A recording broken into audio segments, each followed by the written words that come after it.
Yo, Erik ten Hag has been sacked as the manager of Manchester United, and the club have appointed club legend and assistant manager Ruud van Nistelrooy as his interim replacement. Van Nistelrooy was a PSV Eindhoven manager from 2022 to 2023, managing 51 games and leading the club to the Johan Cruyff Shield and the KNVB Cup. Van Nistelrooy's approach can be summarised as having a pragmatic and solid defensive shape out of possession, and he can be described as a coach that likes to have a control-oriented side that uses positional play and wide overloads when they have the ball. Vulnerable in defensive transitions and excellent in attacking transitions. In this video, I'm going to speak about all of these things in more detail, as well as highlighting his impressive tactical flexibility and why I think that this appointment has the potential to be a positive one. During his time coaching PSV Eindhoven and the reserve side Jong PSV, Van Nistelrooy has shown to be quite tactically flexible, switching between systems depending on the personnel at his disposal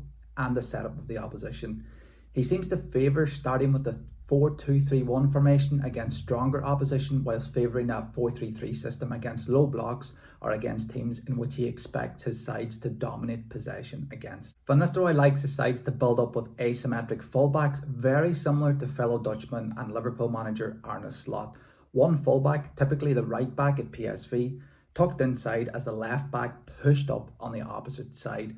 We have seen examples of both fullbacks playing almost as support players more than overlapping as well, which once again highlights his lack of rigidness when it comes to setting up his teams. His PSV side could be considered as a possession-based team that progressed the ball very well between the thirds, never having more than 3 players on the same horizontal line or more than 2 players on the same vertical line.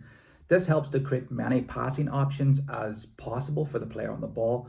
However, unlike Erik ten Hag and the likes of Pep Guardiola, Arne Slot and Enzo Maresca, Van Nistelrooy prioritises getting the ball out wide and attacking from wide areas. As a world-class striker himself, surely he's aware of the lack of service that Manchester United's centre forwards are receiving, regardless of who's been playing in that position. With the selfishness of Marcus Rashford and Alejandro Garnacho all too evident at times, I expect this to be the biggest change to this team, creating overloads in wide areas and providing the centre forward with consistent service. I think that simple changes like this, in combination with his out of possession approach, which I'll speak a little bit more about later in the video, you could see this Manchester United team improve quickly if the players apply themselves. We often saw Johan Bakayoko and Cody Gakpo line out as inverted wingers for his PSV side, but they were happy to cut inside and play in-swinging crosses towards Luuk de Jong, who is fantastic in the air. When his side were struggling in wide areas, Anwar El Ghazi became an option on that right-hand side as a right footer to simplify getting the ball to the byline and getting crosses into the box, especially against teams who had marked the inside channels where Bakayoko typically like to cut in.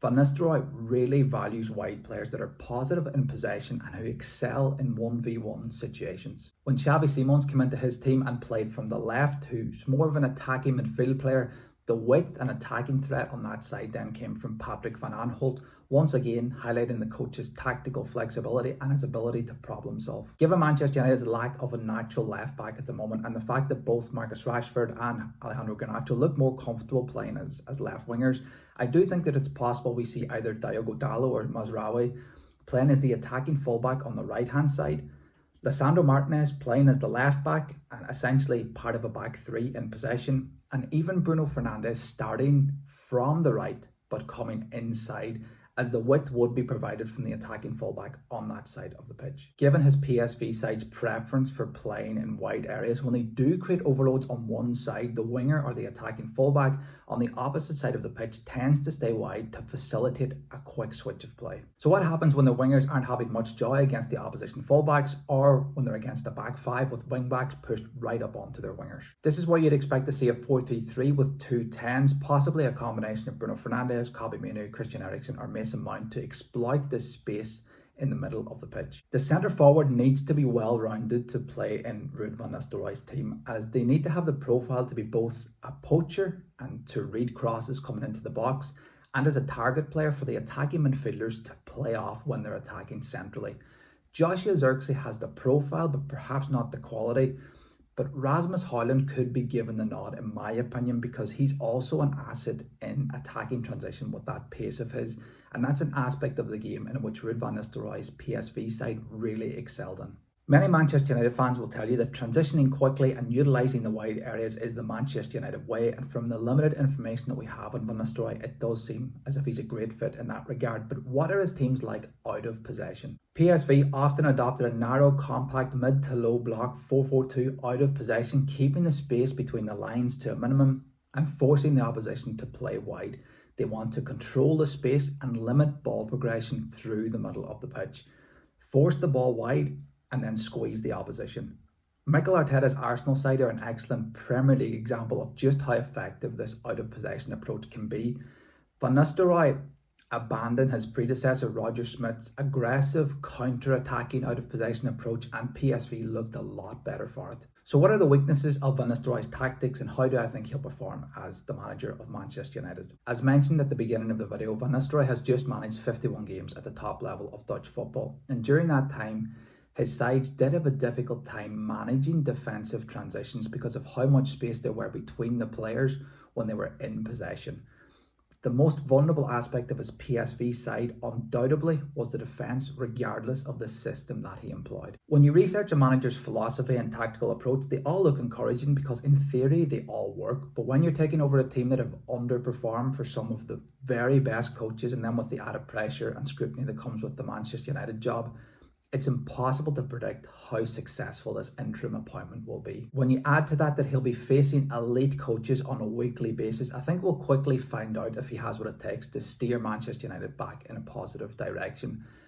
That being said, I do think it's well documented that he has very good man management skills, and his considered post-match interviews have the potential to motivate the players and galvanise the fan base, who have been putting up with Erik ten Hag's seemingly brash man management and excuse-laden press conferences for quite a long time now. That's all from me. I hope you enjoyed the video. Please let me know your thoughts in the comment section below. Manchester United fans, how do you feel about this appointment? And do you agree with the sacking of Erik ten Hag? It took me a while to put this video together, especially kind of on short notice, so please do give me a thumbs up. It helps the channel a lot, and consider subscribing for more football related content just like this one, and thank you so much for watching.